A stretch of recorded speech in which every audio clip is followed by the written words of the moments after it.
시청자 여러분 안녕하십니까? KNUBS 뉴스데스크를 시작하겠습니다. 공주대학교 카페 프린세스가 약 한 달간의 리모델링을 마치고 4월부터 영업을 재개했습니다. 깨끗한 인테리어와 함께 키오스크가 도입됐는데요. 무인 주문 시스템으로 변경됨에 따라 기존 종이 쿠폰의 스탬프 적립은 더 이상 이루어지지 않고 있습니다. 키오스크를 통해 주문 과정에 편리함을 더했지만 종이 쿠폰이 사라진 것에 대한 아쉬움의 목소리도 나오는 상황입니다. 자세한 내용 고은채 기자가 알아봤습니다. 학내 커피숍 프린세스 공주 본점이 리뉴얼 공사를 마치고 지난 4월 1일 영업을 재개했습니다. 다소 노후화되었던 이전 내부 인테리어와 달리 깔끔한 화이트 톤으로 탈바꿈했습니다. 또한 주문의 회전율을 올리기 위한 키오스크도 도입됐습니다. 이로써 앞서 사용되었던 종이 쿠폰은 추억 속으로 사라졌습니다. 일단 되게 인테리어가 깔끔해지고 예뻐져서 굉장히 좋고, 그리고 키오스크가 도입돼서 주문하기도 편해진 것 같아요. 반면 종이 쿠폰의 폐지와 함께 더 이상 적립 혜택을 받을 수 없음에 아쉬움의 의견도 나오고 있습니다. 아마 4월 말이나 5월 초쯤에 선불카드를 게시를 할 예정이거든요. 그래서 그 선불카드를 구입을 할 때 포인트를 추가로 더 주는 방식으로 저희가 진행을 하려고 하고 있어요. 프린세스 측이 대안으로 세운 이러한 선불카드 시스템이 사라진 종이 쿠폰 혜택의 공백을 메꿀 수 있을지 지켜볼 만합니다. KNUBS 고은채입니다. 다음 소식입니다. 신광 캠퍼스 주변 도로가 개통됐습니다. 드림하우스 뒤편 논밭을 통행을 위한 쾌적한 도로로 탈바꿈한 겁니다. 덕분에 학생들이 자주 통행하는 길의 보행자 안전 등의 문제가 일부 해소됐고 학교 및 종합버스 터미널로의 접근성이 향상됐습니다.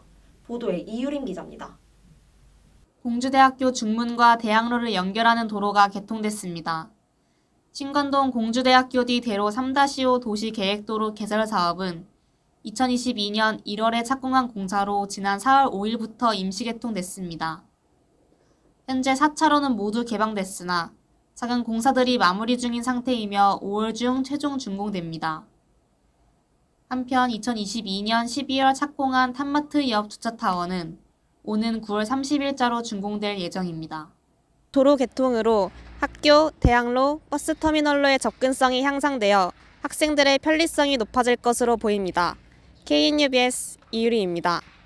다음 소식입니다. 제22대 국회의원 총선거에 공주부여청양 선거구에서 박수현 더불어민주당 후보가 정진석 국민의힘 후보를 꺾고 승리했습니다. 한편 공주부여청양 선거구는 이번 총선에서 충남 지역의 최대 격전지로 꼽혔습니다. 자세한 내용 장예원 기자가 알아봤습니다. 지난 10일 제22대 국회의원 총선거가 진행됐습니다. 신관 제1투표소로 지정된 공주대학교 마루관에서도 투표가 이루어졌습니다. 이번 총선에서는 최종 투표율이 67%로 집계됐으며 이는 32년 만의 최고치입니다. 실제로 마루관에서 진행된 사전투표와 본투표 모두에서 공주대학교 재학생을 비롯한 많은 청년들이 투표하는 모습을 확인할 수 있었습니다. 투표 관련 추가적인 절차를 알아보고자 선관위원을 만나봤습니다. 이번은 국회의원 선거기 때문에 국회의원 한 표, 그리고 이번 당에 대한 한 표를 이제 그 투표용지로 교부받게 되어 있습니다.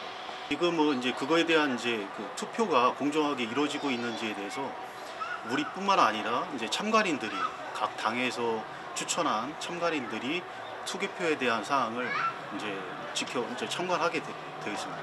그래서 이제 18시까지 투표가 종료가 되고 나면 저희가 그 일본 이제 경찰 호송을 통해서 이제 개표하는 장소 백지체육관으로 해당 절차대로 개표가 진행되었고 공주시, 부여군, 청양군 선거구에서는 박수현 의원이 당선됐습니다. 한편 박수현 의원은 공주대 등록금 전액무상, 청년 문화패스, 그리고 청년 교통패스를 대표 청년 공약으로 내세웠습니다. KNUBS 장예원입니다. 다음 소식입니다. 지난 1일부터 3일까지 사흘간 예정되었던 사범대학 체육대회가 중단됐습니다. 사범대학 학생회는 학과별 단체 채팅방 공지를 통해 아쉬움과 유감을 표했습니다. 한편 문헌정보교육과와 윤리교육과의 연합팀과 지리교육과가 맞붙은 축구 시합에서 지리교육과 공격수와 연합팀의 골키퍼가 부딪혀 크게 다치는 사고가 있었습니다. 이와 관련하여 에브리타임에서 뜨거운 논란과 함께 무분별한 억측과 비난이 쏟아지면서 해당 학과의 학생회뿐만 아니라 당사자까지 입장문을 발표한 바 있었습니다. 다음 소식입니다. 지난 11일 백제교육문화관에서 예정되었던 밴드 동아리 연합 공연이 취소됐습니다. 공연 준비 도중 예상치 않게 스프링쿨러가 작동하여 공연장 사용 자체가 불가능해진 겁니다. 공연분과 동아리 중에서도 각자의 특색이 뚜렷한 음악으로 큰 인기를 끌고 있는 가시나무새, 이프, 봉황의 연합 공연이었기에 기다리던 학생들로 하여금 많은 아쉬움을 자아냈습니다. 동아리 측은 학과별 단체 채팅방 공지와 에브리타임을 통해 향후 더 좋은 공연을 선보이기 위해 최선을 다하겠다고 밝혔습니다. 마지막 소식입니다. 제2도서관의 3열람실이 두드림이라는 새로운 공간으로 탈바꿈했습니다. 요즘 유행하는 고가의 사설 독서실에서나 있을 법한 풍경이 조성된 겁니다.